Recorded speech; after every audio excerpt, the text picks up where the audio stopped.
عمران خان جو اپنی رائے دیتے ہیں اس پر پابندی لگانے کی طرف ایک قدم ہے۔ اور جیسا کہ ہم نے پہلے دیکھا کہ پریزن ایکٹ 1978 کو بحال کیا گیا ہے اور اسلام آباد ہائی کورٹ کے 3 ججوں نے اسے بحال کیا ہے، اس طرح ایک ایکٹ کے تحت عمران خان پر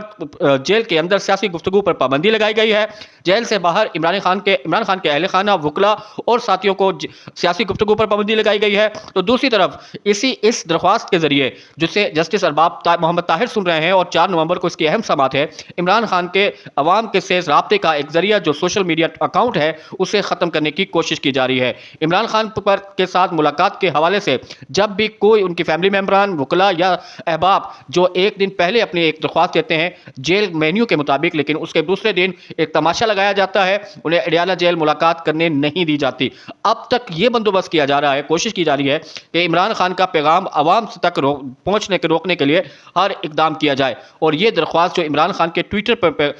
پیغام پر پابندی کے لیے دائر کی گئی ہے، اس کا مقصد بھی یہی ہے۔ اگلی خبر پہ چلتے ہیں۔ تحریک لبیک پاکستان، اس پر پابندی لگا دی گئی ہے۔ تحریک لبیک پاکستان پر پابندی اس طرح لگائی گئی ہے جسے ہم کہہ سکتے ہیں کہ تحریک لبیک پاکستان کو ہائی فرائی کیا گیا ہے۔ آج مختلف میڈیا آؤٹلیٹس پر شائع خبر کے مطابق وفاقی وزیر داخلہ نے تحریک لبیک پاکستان پر انسداد دہشت گردی ایکٹ کے تحت پابندی عائد کی ہے۔ تاہم پابندی کے باوجود Tehreek Labbaik Pakistan election commission of Pakistan کی سیاسی جماعتوں کی فہرست میں بدستور شامل ہے۔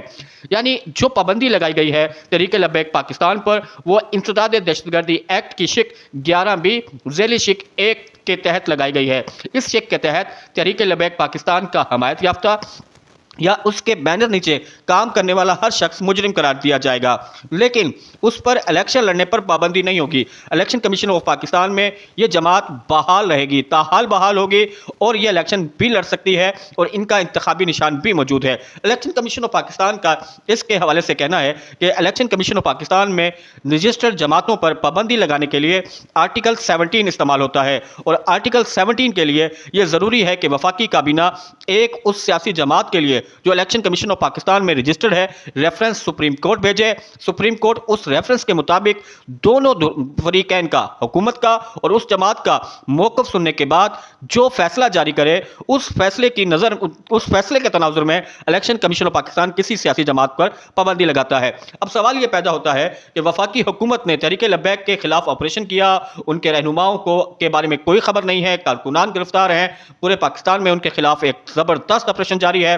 پنجاب حکومت کی جانب سے ایک مراسلہ وفاقی حکومت کو لکھا گیا، وزارت داخلہ نے اس مراسلے کو فیڈرل کیبنٹ میں پیش کیا۔ فیڈرل کیبنٹ نے انسداد دہشت گردی ایکٹ کی شق 11B ذیلی شق 1B کے تحت اسے کالعدم قرار دے دیا، لیکن آرٹیکل 17 کے مطابق اس کی جو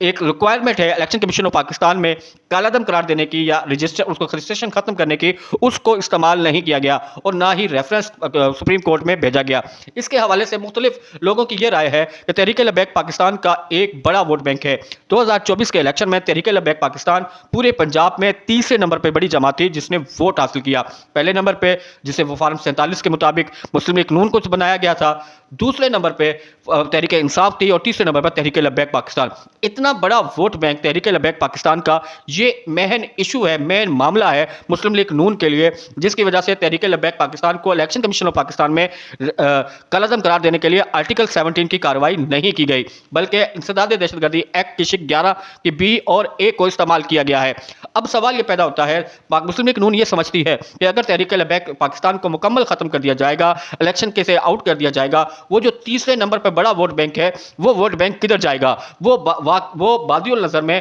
اور واضح نظر آ رہا ہے وہ مسلم لیگ نون کے خلاف جائے گا، اور وہ مسلم لیگ نون کے خلاف پیپلز اسٹار پارٹی کو نہیں بلکہ تحریک انصاف کو جا سکتا ہے۔ یہی خوف اور خدشہ ہے کہ مسلم لیگ نون کی جانب سے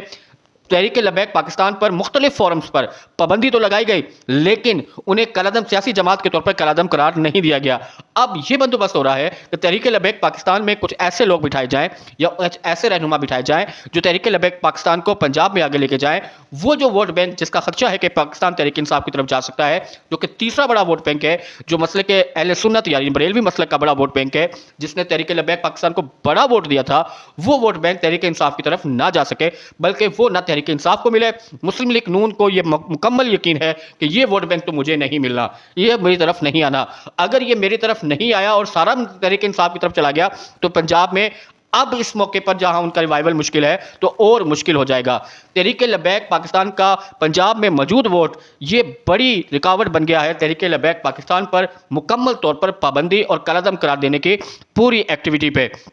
اور حکومت پاکستان کی جانب سے آرٹیکل 17 کی کارروائی کے بجائے انسداد دہشت گردی ایکٹ شک 11B اور ذیلی شک 1A کا سہارا لیا گیا ہے اور تحریک لبیک پاکستان کو صرف ہاف فرائی کیا گیا ہے۔ فل فرائی کا ڈر یہ ہے کہ فل فرائی کر دیا جائے تو جو ان کا تیسرے نمبر پر بڑا ووٹ بینک ہے وہ پاکستان مسلم لیگ نون کے خلاف استعمال ہوگا۔ اور اگر کوئی ایسا موقع آیا جہاں کچھ لوگ ایمانداری سے یہ سوچنے لگے کہ کیوں نہ ہی بہت ہو گیا، 2024 میں ہم نے جو تجربہ کیا وہ ناکام ہوا، یہ ہم نے پاکستان کے ساتھ بڑا ظلم اور جبر کیا تھا، اب ہم پاکستان کی عوام کی رائے کے سامنے رکاوٹ نہیں ڈالیں گے اور عوام جس کے حق میں رائے دے گی ہم اسے قبول کریں گے۔ اگر اس طرح کا فیصلہ آتا ہے تو مسلم لیگ نون کا حال اتنا بدحال ہو سکتا ہے مرید کے ثانیے کے بعد کہ شاید پنجاب میں ان کو چھپنے کی بھی جگہ نہ ملے۔